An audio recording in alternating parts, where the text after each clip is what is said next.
Hello students, welcome back. मैं हूं गुरविंदर सिंह। हम पढ़ रहे थे क्लास 11th की पॉलिटिकल साइंस।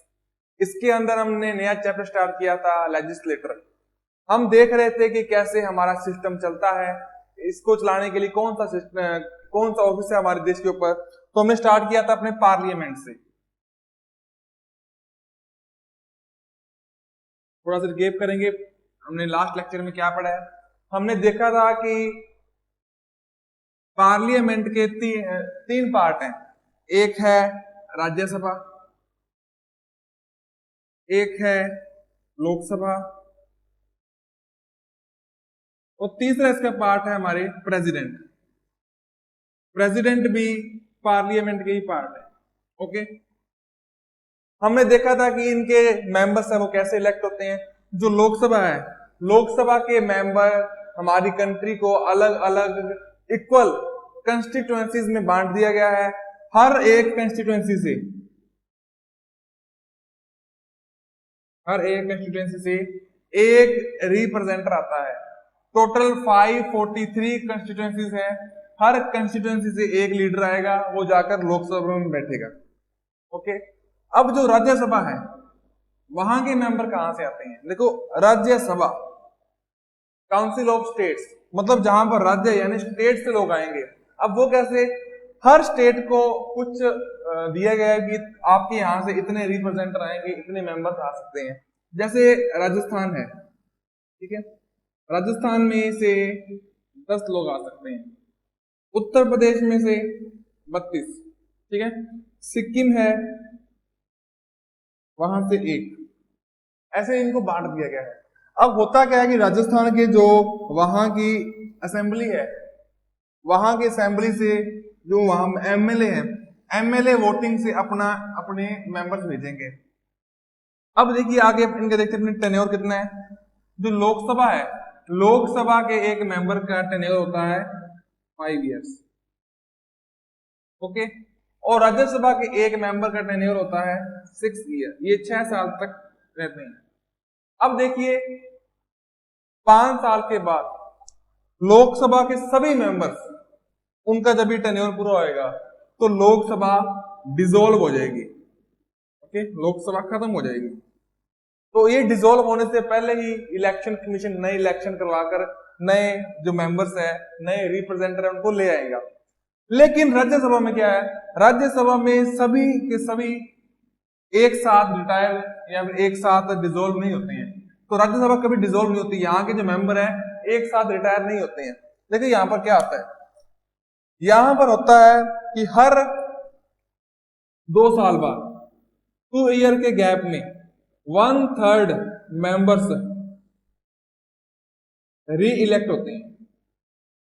मतलब हर 2 साल में 1/3 मेंबर दोबारा चुने जाते हैं, 1/3 मेंबर दोबारा आते हैं।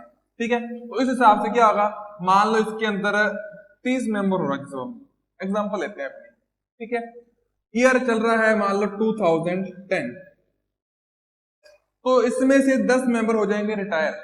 ठीक है, कितने रहेंगे पीछे, 20 मेंबर। इन 10 पर दोबारा चुनाव होगा। तो 2010 में पहले वाले जो 10 मेंबर थे, देखो ये 30 मेंबर ऐसे हैं, 10 10 10, इनको ऐसे मान लीजिए 3 हिस्सों में। तो जो पहले वाले 10 मेंबर थे वो 2010 में हो गए रिटायर, इनकी जगह नए मेंबर आ गए हैं। तो ये जो नए मेंबर आए हैं 10 मेंबर, ये आए 2010 में। ठीक है, अब इनका जो पीरियड है, इनका जो टेन्योर है वो चलेगा 6 साल, यानी 2010 से लेकर 2016 तक ये रहेंगे। ठीक है, ठीक है। अब आ गया फिर 2 साल बाद, देखो 2 साल बाद क्या होगा, 2012। 2012 में जो आगे वाले 10 मेंबर है ये रिटायर हो जाएंगे। ओके, तो नए इलेक्ट होंगे 10 मेंबर, इनका टेन्योर होगा 2012 से 2018 तक। ठीक है, फिर क्या होगा, आगे फिर मेंबर इलेक्ट होंगे, जो ये वाले हैं, ये होगा 2014। 2014 क्या हो जाएगा, फिर 10 इलेक्ट होंगे, इनका टेन्योर होगा 2014 से 2020 तक। ठीक है, अब वापस क्या आ गया, देखो पहले ये आ गए, फिर ये आ गए, फिर ये आ गए, फिर हो गया 2016। तो पहले ये 1/3, फिर ये 1/3, फिर ये 1/3। देखो 30 का 1/3 क्या होता है, 10 होता है। तो हर 2 साल में 1/3 नहीं आ रहे हैं, सारे एक साथ कभी नहीं आ रहे हैं, हर 2 साल बाद चेंज हो रहे हैं। अब जब इनको चुना था, शुरू वाले 10 को चुना था, वो तब टाइम था 2010, अब आ गया 2016, मतलब 6 साल पूरे हो गए हैं। 2 साल बाद ये बदल गए, फिर ये, फिर ये, अब वापस इन पर आ जाएंगे, फिर इनको नया, तो इनकी जगह नए बंदे आएंगे, 10 बंदे और आएंगे, तो मतलब इनका कितना हो गया टेन्योर, 6 ईयर्स हो गया। ऐसे चलती है राज्यसभा। तो हाँ, एक इसमें क्वेश्चन बनता है कि पहली बार क्या किया था, पहली बार तो सभी इकट्ठे आए होंगे, तो पहली बार क्या किया था, इनको 2 साल बाद, 4 साल बाद कुछ लोगों को वॉलंटरी ऐसे रिटायर कर दिया था ताकि ये सिस्टम चल सके, ऐसे बन सके। ठीक है, अब अपने देखेंगे कि इस हिसाब से राज्यसभा को परमानेंट हाउस भी बोलते हैं। इससे क्या बोलते हैं, परमानेंट हाउस भी इसको बोलते हैं। इसको बोलते हैं राज्यसभा को, क्योंकि ये कभी डिसॉल्व नहीं होता, लोकसभा डिसॉल्व हो जाता है। अब लोकसभा में क्या होता है, जो हमारे प्राइम मिनिस्टर हैं, वो प्राइम मिनिस्टर कौन होंगे, देखो हमारी जो, वैसे तो हमारी जो असेंबलीज हैं या हमारी जो कंट्री है, इनके जो कॉन्स्टिट्यूशनल हेड हैं वो हमारे हैं प्रेसिडेंट है। ओके, लेकिन हमें पता है कि जो असल में जो गवर्नेंस चला रहे हैं वो हमारे प्राइम मिनिस्टर हैं। तो प्राइम मिनिस्टर कौन होंगे, तो प्राइम मिनिस्टर होते हैं जो लोकसभा है। लोकसभा ही क्यों, तो देखो देश को अलग अलग कंस्टिट्यूएंसीज में बांट दिया गया है, हर एक कंस्टिट्यूएंसी से एक रिप्रेजेंटर आया है। अब वो रिप्रेजेंटर अपने एरिया को, देखो अलग अलग कंस्टिट्यूएंसी से एक एक रिप्रेजेंटर आया है, वो रिप्रेजेंटर अपने एरिया को, अपनी कंस्टिट्यूएंसी को रिप्रेजेंट कर रहा है, यहाँ की मांगों को, यहाँ की जो इनको जो चाहिए वो यहाँ पर रखेगा। अब सबसे ज्यादा कंस्टिट्यूएंसी से, मतलब मेजोरिटी से जिस पार्टी का लीडर होगा, यानी कि लोकसभा में जो सबसे बड़ी जो मेजोरिटी की पार्टी है, ये अलायंस है, मेजोरिटी का अलायंस है, ये मेजोरिटी की पार्टी है, कोई पार्टी है, अलायंस है, इसका जो लीडर होगा वही होगा, वही बनेगा प्राइम मिनिस्टर।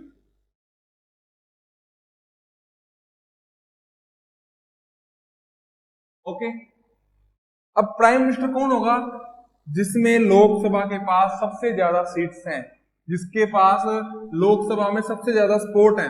राज्यसभा का उससे कोई लेना देना नहीं। देखो प्राइम मिनिस्टर कोई भी बन सकता है, चाहे वो लोकसभा का मेंबर है, चाहे वो राज्यसभा का मेंबर है, लेकिन प्राइम मिनिस्टर बनने के लिए जो सपोर्ट चाहिए वो सपोर्ट उसको लोकसभा से ही मिलेगी। ठीक है, या फिर कोई ऐसा आदमी भी प्राइम मिनिस्टर बन सकता है जो ना तो लोकसभा से है ना राज्यसभा से है, लेकिन शर्त कंडीशन ये है कि प्राइम मिनिस्टर बनने के बाद उसको लोकसभा या राज्यसभा का मेंबर बनना पड़ेगा विद इन 6 months। ठीक है, ये बात है। लेकिन जो सपोर्ट है प्राइम मिनिस्टर बनने के लिए, जो सपोर्ट है वो उसको लोकसभा से ही मिलेगी। बंदा यहाँ का हो सकता है, मेंबर यहाँ का बन सकता है, लेकिन सपोर्ट उसको लोकसभा से ही मिलेगी। तो यहां से एक चीज सामने आती है कि जो अकाउंटेबिलिटी है, देखो प्राइम मिनिस्टर हैं और प्राइम मिनिस्टर की एडवाइस पर ही बनते हैं, उसके कहने पर ही बनते हैं मिनिस्टर। एक तो है प्राइम मिनिस्टर,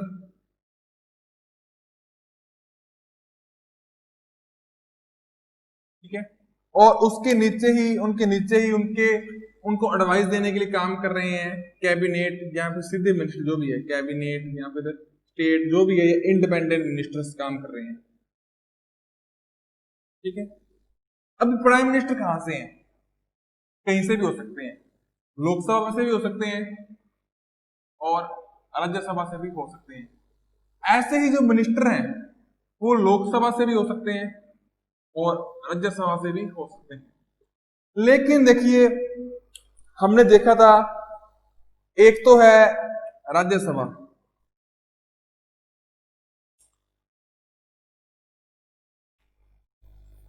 एक तो है राज्यसभा,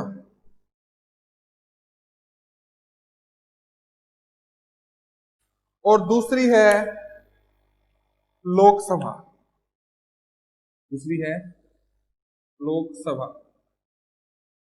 दोनों में से किसी भी हाउस के मेंबर को प्राइम मिनिस्टर बना सकते हैं।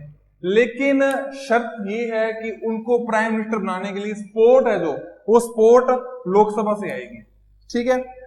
और जो कैबिनेट मिनिस्टर है उन्हें कौन बनाता है? उन्हें बनाते हैं प्राइम मिनिस्टर ही अपॉइंट, मतलब बनाते तो प्रेसिडेंट है, लेकिन प्रेसिडेंट को एडवाइस कौन करता है कि किन को बनाना मिनिस्टर? तो प्राइम मिनिस्टर, मतलब इनडायरेक्टली प्राइम मिनिस्टर ही मिनिस्टर्स को अपॉइंट करते हैं। अब प्राइम मिनिस्टर कर रहे हैं मिनिस्टर को अपॉइंट, अब प्राइम मिनिस्टर को किसने किया है? लोकसभा ने। तो कहने का मतलब जो मिनिस्टर्स हैं वो भी लोकसभा के मेजोरिटी के कारण ही बने हैं। लोकसभा में प्राइम मिनिस्टर के पास मेजोरिटी थी इसलिए बना सके हैं। तो यहां से एक बात सामने आती है कि जो प्राइम मिनिस्टर हैं और जो मिनिस्टर्स हैं दोनों ही लोकसभा के लिए अकाउंटेबल होते हैं, दोनों ही लोकसभा के लिए अकाउंटेबल होते हैं। वैसे तो पूरे देश के लिए अकाउंटेबल है ये, लेकिन अगर अपने हाउस की बात करें किसके लिए जवाबदेह है ये, तो इसके लिए नहीं है। तो यहां से एक बात सामने आती है कि लो कॉन्फिडेंस मोशन, या फिर मान लो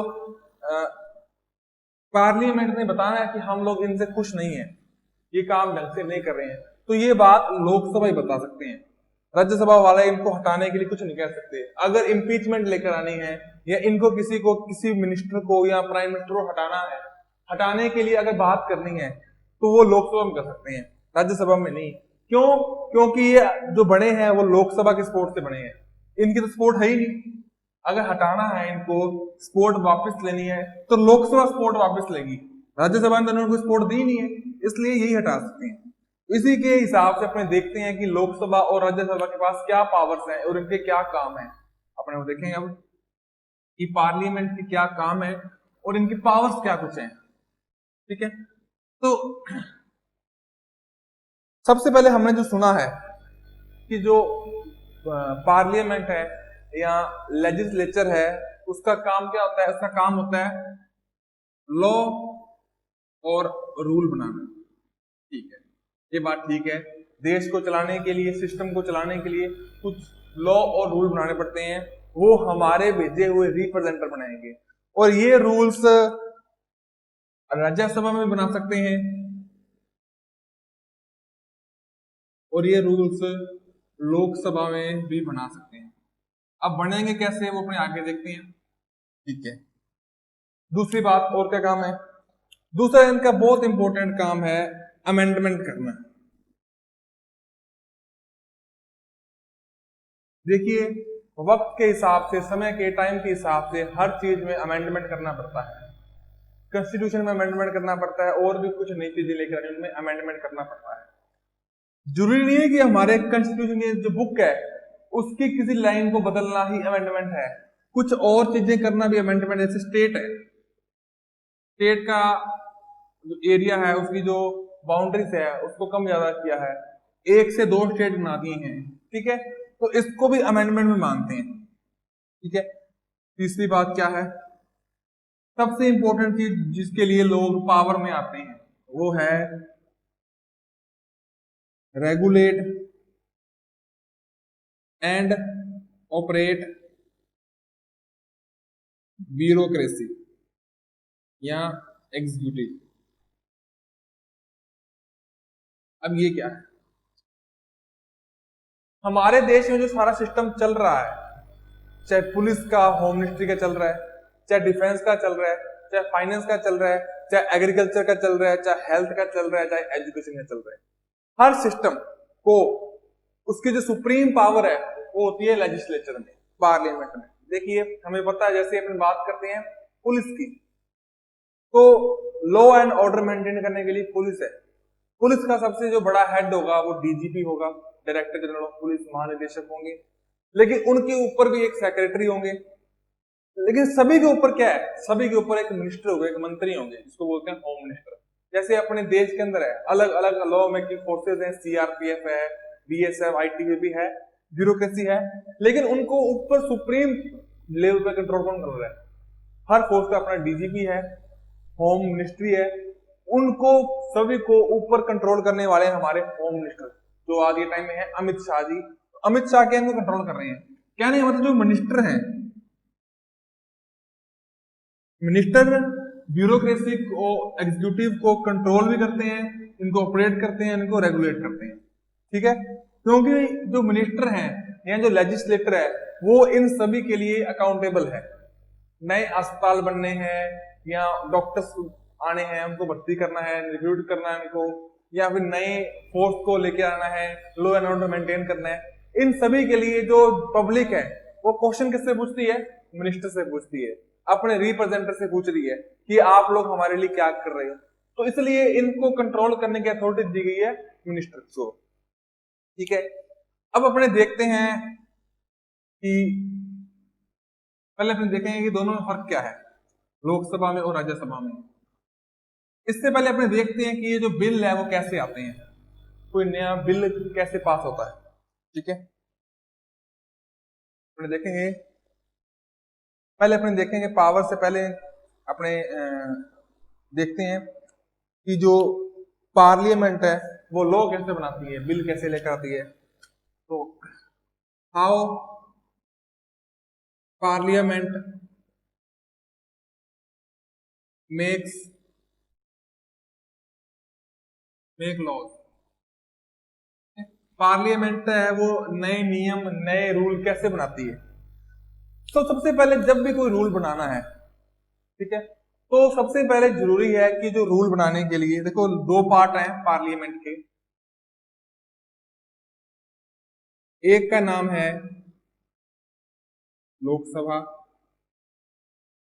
और दूसरी आपको पता है दूसरे हाउस का नाम है राज्यसभा।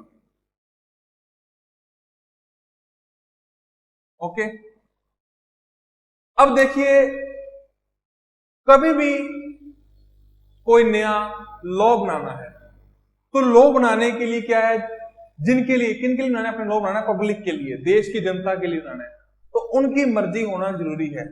अब देश के हर आदमी से पूछ नहीं सकते कि लॉ ठीक है नहीं है, तो लोगों ने अपने रिप्रेजेंटेटिव भेज दिए हैं लोकसभा में और इनडायरेक्टली राज्यसभा में। अब अगर इन लोगों को पसंद है कि हाँ जो रूल बना रहे हैं, जो लॉ बना रहे हैं वो सही है, ऐसा होना चाहिए, तो मतलब देश को पसंद है, तो इनको पसंद करवाना है, इनसे पास करवाना है, तभी कोई रूल बनेगा। तो रूल बनाने के लिए सबसे पहले देखो 3 प्रोसेस होती है। सबसे पहले तो क्या है, क्या लॉ बनाना है, क्या रूल बनाना है, तो इसमें क्या कुछ है, एक तो रूल बनाने हो सकते हैं, ठीक है, एक कोई अमेंडमेंट हो सकता है, ठीक है, एक कोई मान लो फाइनेंशियल कोई बिल पास करना है, उसके बारे में कोई डिस्कस करना है, तो इस बारे में इतने प्रकार के जो बिल बन सकते हैं। तो सबसे पहले क्या होता है, इंट्रोड्यूस करना। सबसे पहले काम होता है इंट्रोड्यूस। क्या इंट्रोड्यूस करना, पहले क्या है, इंट्रोड्यूस करेंगे यहां पर किसी भी एक हाउस में, चाहे लोकसभा में चाहे राज्यसभा में, दोनों में से किसी एक हाउस में इंट्रोड्यूस करेंगे कि जो हमने रूल बनाना है उसका एक ड्राफ्ट सा लेके आएंगे, उसका एक परफॉर्मा लाएंगे कि ये रूल है, ऐसा कोई रूल बनाना है और देखो इसमें क्या कमी है, कुछ नहीं है, तो ऐसा रूल बनाना है, इसके बारे में विचार करेंगे, तो किसी एक हाउस में लेकर आएंगे।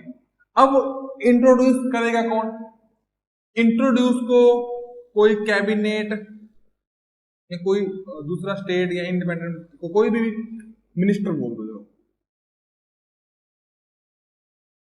बिल को कोई मिनिस्टर भी इंट्रोड्यूस कर सकता है या फिर कोई मेंबर भी कर सकता है, कोई मेंबर भी बिल को इंट्रोड्यूस कर सकता है। बिल का मतलब क्या होता है, बिल का मतलब ये नहीं अपने बाजार से सामान लेकर आए हैं तो उसका जो बिल देते हैं वो बिल नहीं, यहां पर बिल का मतलब है वो ड्राफ्ट जिसमें लॉ के बारे में लिखा हुआ है कि लॉ ऐसे कुछ बनाना है, ये इसका मसौदा, ये इसका ड्राफ्ट है, ऐसे कोई रूल होगा या ऐसे कोई अमेंडमेंट लेके आना है, ऐसे अपने कॉन्स्टिट्यूशन के उस लाइन को, उस बात को ऐसे चेंज करना है। या फाइनेंशियल बिल, ये बिल है, ये चीज पास करनी है, हमने नए फाइटर जेट लेने हैं, हमने नई ये चीज करनी है, हमने उसकी सैलरी कम करनी है, ऐसे कुछ बातें हैं, तो ये चीज उसको बोलते हैं बिल। तो बिल लेकर आई है, तो बिल को इंट्रोड्यूस कौन करेगा, मिनिस्टर या मेंबर। अगर इसको मेंबर इंट्रोड्यूस करते हैं तो इस कंडीशन में इसको बोलते हैं प्राइवेट बिल।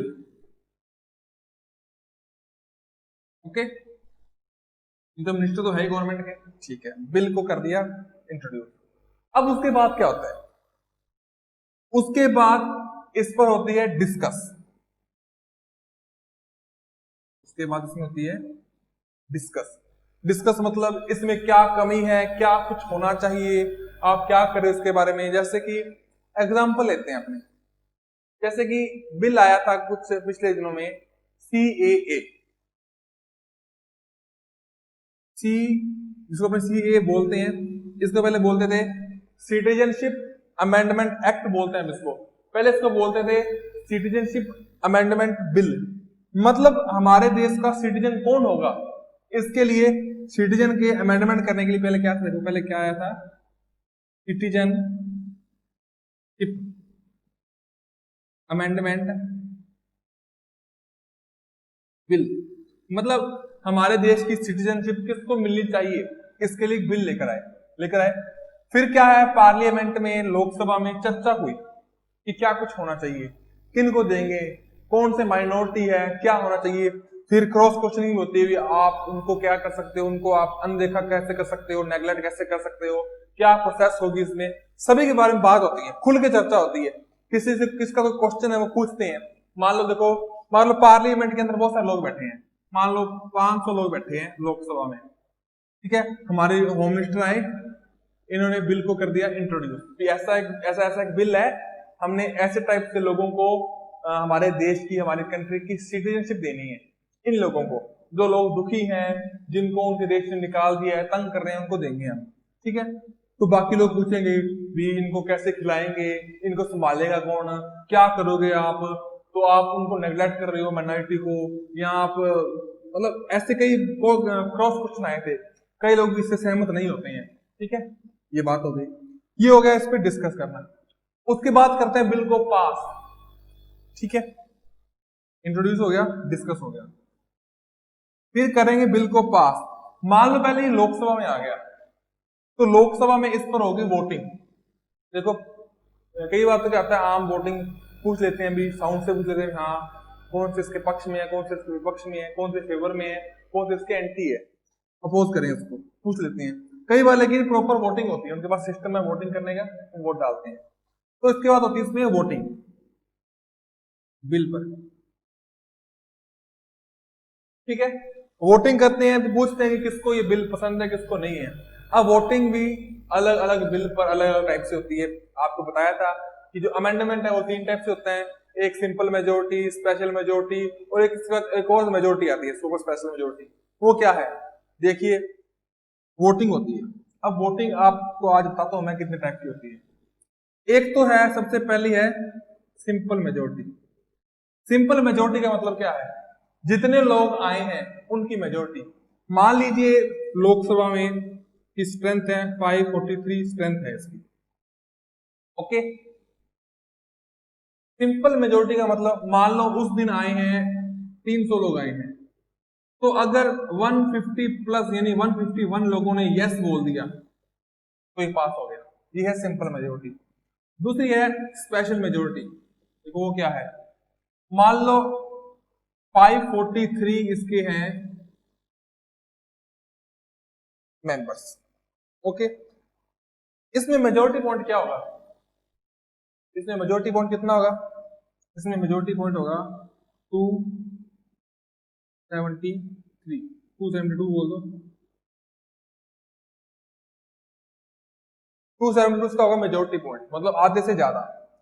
मान लो उस दिन आए हैं 300 मेंबर आए हैं, तो जितने मेंबर आए हैं उसका 2/3 लोग हाँ में वोट डालें, और वो 2/3 इसको क्रॉस करना चाहिए, 2/3 इसको भी क्रॉस करना चाहिए।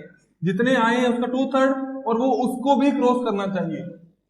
मान लो 300 का 2/3 होता है 200, तो 200 लोग अगर हाँ करते तो ये पास नहीं होगा। 2/3 के साथ साथ वो इसको भी क्रॉस करना चाहिए, तो कम से कम 272, चाहे 300 लोग आए हैं, इनमें से इतने लोग हाँ बोलेंगे तभी पास होगा। इसको बोलते हैं स्पेशल मेजोरिटी। तो ऐसे कुछ तरीके हैं वोटिंग करके बिल को करते हैं पास। मतलब जो लोकसभा वाले हैं उसमें लोगों ने, मेजोरिटी ने बोल दिया हाँ बिल पास है, हमें ये मंजूर है। इसके बाद ये जाएगा राज्यसभा में, वहां पर भी लोग बैठे हैं, वहां पर भी सेम प्रोसेस होगी, डिस्कस होगा, पहले इंट्रोड्यूस, फिर डिस्कस क्या होगा, फिर वोटिंग होगी।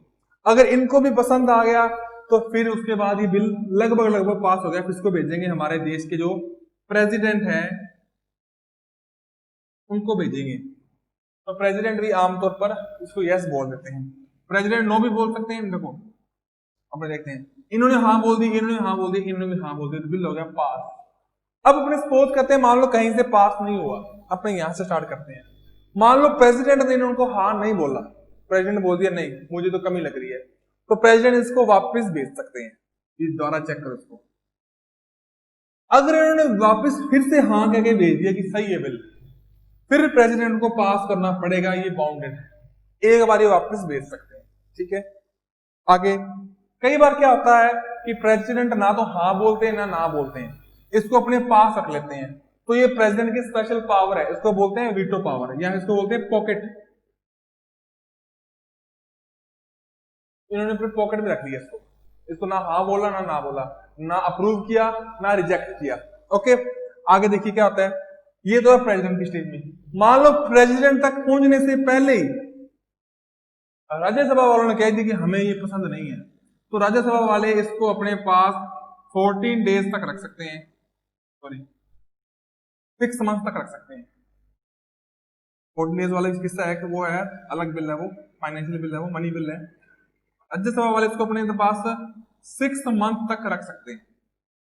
ओके, इससे ज्यादा ये नहीं रख सकते, फिर ये बिल खत्म हो जाता है। ऐसे मान लेते हैं कि इसको वापस इंट्रोड्यूस करो यहां पर भी, अगर 6 महीने तक रख सकते हैं। अगर ये बोल दे कि हमें पसंद नहीं है वापस भेज दें, तो वापस आ जाएगा। ये कहेंगे कि इसमें ये कमियां हैं, आप इसको ठीक करो, वापस आएगा। जिन्होंने इंट्रोड्यूस किया है उनके पास ऑफिसर बैठे हैं, आईएएस ऑफिसर हैं, बड़े बड़े कमिटीज हैं, वो इनको ठीक करेंगे। ओके, ये होगी प्रोसेस। अब कई बार क्या होता है कि लोकसभा ने पास कर दिया, राज्यसभा ने पास नहीं किया, तो इसके कारण क्या है, इसको वापस फिर इसका बनाएंगे कि ज्वाइंट सेशन। एक आता है, इसके बाद आता है ज्वाइंट सेशन। ज्वाइंट सेशन क्या है, कई बार क्या होता है कुछ मुद्दों पे सहमति नहीं बन रही है, लोकसभा वाले कुछ बोल रहे हैं, ये कुछ बोल रहे हैं, इन्होंने वापस भेज दिया भी इनके हिसाब से तो बिल ठीक है, पास हो रहा है, लेकिन इनके हिसाब से ये कमियां हैं, ये फिर वापस भेज रहे हैं, ये फिर इंट्रोड्यूस कर रहे हैं, ये इन्होंने तो फिर वापस भेज दिया, इन्होंने कहा भी हमें ठीक लगा इसने भेज दिया, तो ऐसे बिल कभी पास नहीं होगा। तो एक स्पेशल चीज होती है, उसको बोलते हैं ज्वाइंट सेशन। उसमें क्या होता है कि दोनों को एक कॉमन हॉल है पार्लियामेंट में, वहां पर दोनों हाउसेस को इकट्ठा बुला लेते हैं, लोकसभा और राज्यसभा दोनों के मेंबर्स को इकट्ठा बुला लेते हैं। बुलाने के बाद उनका होता है ज्वाइंट सेशन। यहां पर पूछते हैं अब डालो वोट, सीधी सी बात है, लोकसभा बड़ी है, ये छोटी है, यहाँ पर 545 मेंबर्स है, यहाँ पर थोड़े मेंबर है, तो होता क्या है कि ये बिल यहाँ पर पास होने के चांस बढ़ जाते हैं। ठीक है, ठीक है, लेकिन इसमें एक पेज है, जो अमेंडमेंट वाले बिल हैं उनको ज्वाइंट सेशन बुलाकर इंट्रोड्यूस नहीं कर सकते, अमेंडमेंट वाले बिल को ज्वाइंट सेशन से अप्रूव नहीं करवा सकते। ऐसे तो ये तो गलत हो जाएगा हम ना, तो अमेंडमेंट में तो हमारा एक संविधान का पार्ट है, वो बदल रहा है, तो गलत हो जाएगा बात। इसलिए अमेंडमेंट वाले बिल का कभी भी ज्वाइंट सेशन नहीं होता, ये बात आप अलग से नोट कर लेना कि अमेंडमेंट वाले बिल का उसको पास करवाने के लिए कभी भी ज्वाइंट सेशन नहीं बुला सकते, ये बात हो गई है। अब जब दोनों मान लेते हैं, पास कर लेते हैं, तो जो बिल है उस बिल को भी बोल देते हैं एक्ट। जैसे पहले क्या था, सिटीजनशिप अमेंडमेंट बिल था, बाद में जब ये पास हो गया इसको बोल दिया गया citizenship amendment act, CAA। Okay, अब अपने कुछ और देखते हैं कि कौन से बिल है उस पर डिस्कस नहीं कर सकते, राज्यसभा नहीं कर सकते। तो जो फाइनेंशियल बिल है, मनी बिल है, देखो हमारे कॉन्स्टिट्यूशन में एक आर्टिकल है, आर्टिकल 109, ये है मनी बिल के बारे में। तो देखो बिल अपनी नेचर के हिसाब से दो टाइप के हैं, एक होता है मनी बिल, दूसरा होता है नॉन मनी बिल। ये बिल है अपनी स्ट्रक्चर के हिसाब से, अपनी नेचर के हिसाब से। एक बिल को इंट्रोड्यूस करने के हिसाब से भी दो पार्ट्स में बांटा गया है, एक है प्राइवेट बिल और एक है गवर्नमेंट बिल। प्राइवेट बिल वो है जिनको कोई भी मेंबर ले आ सकता है भी यार ऐसा कुछ होना चाहिए। एक है जिसको गवर्नमेंट लाएगी। गवर्नमेंट का मतलब क्या है? प्राइम मिनिस्टर या उनके मिनिस्टर जिनको इंट्रोड्यूस करें। अगर मिनिस्टर कोई बिल लेकर आ रहे हैं तो मिनिस्टर मतलब गवर्नमेंट का पार्टी है, फिर तो वो होगा गवर्नमेंट बिल। अगर इसको कोई भी मिनिस्टर ला रहा है, चाहे उसकी पार्टी पावर में है चाहे नहीं है, तो उसको बोलेंगे प्राइवेट बिल। आमतौर पे ये कम ही आते हैं, यही आते हैं। ओके, अब अपने देखते हैं, वापस आते हैं टॉपिक पर। देखो बिल दो टाइप के हैं, मनी और नॉन मनी बिल। ठीक है, तो एक तो हमारे पास देखो दो हाउसेज हैं। एक तो हमारे पास है लोकसभा और दूसरा हाउस हमारे पास है राज्यसभा।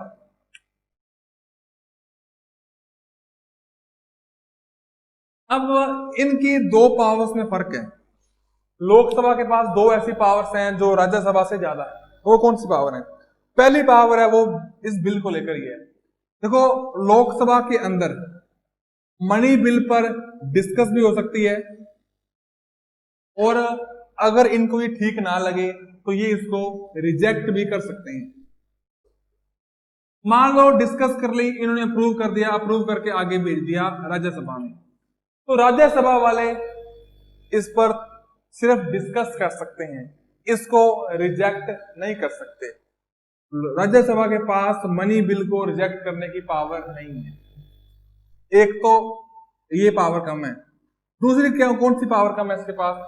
कौन सी चीज एक्स्ट्रा है लोकसभा के पास राज्यसभा के कंपेरेटिवली? कौन सी? देखो जो प्राइम मिनिस्टर हैं, प्राइम मिनिस्टर कौन होते हैं? प्राइम मिनिस्टर होते हैं लोकसभा में जो मेजोरिटी की पार्टी है उनके लीडर। लोकसभा में जो मेजोरिटी आई है, सबसे ज्यादा एमपी जिसकी साइड में हो गए हैं, उस लीडर को, उस पर्सन को वो बना देते हैं प्राइम मिनिस्टर। तो मतलब प्राइम मिनिस्टर का जो किंग मेकर है वो कौन सा हाउस है? वो है लोकसभा। तो राज्यसभा के पास कोई पावर रही इसके पास इनको हटाने की? तो जो इम्पीचमेंट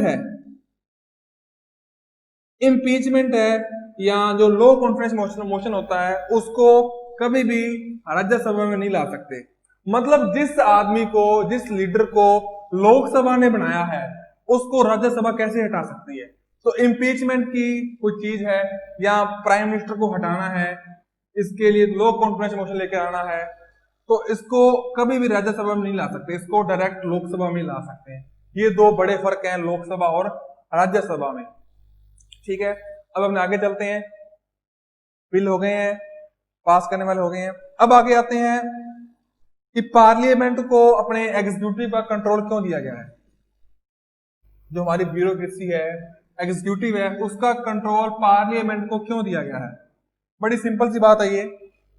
देखिए पार्लियामेंट को एग्जीक्यूटिव को कंट्रोल क्यों दिया गया है?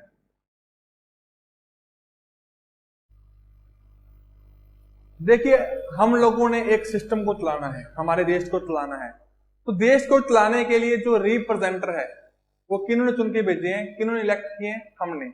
हमने अपने अंदर से कुछ रिप्रेजेंटर भेजे हैं। वो आगे जाके सिस्टम को चलाएंगे। सिस्टम को चलाने का मतलब है जो ब्यूरोक्रेसी है उनको भी चलाना है। इसलिए जो ब्यूरोक्रेसी का कंट्रोल है वो रिप्रेजेंटर को दिया गया है। तो पार्लियामेंट है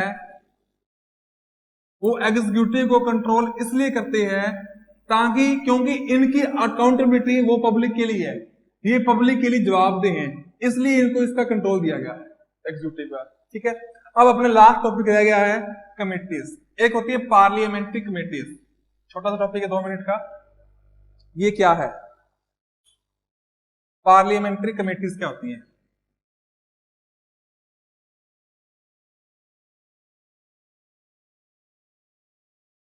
देखो क्या होती है पार्लियामेंट्री कमिटीज। देखिए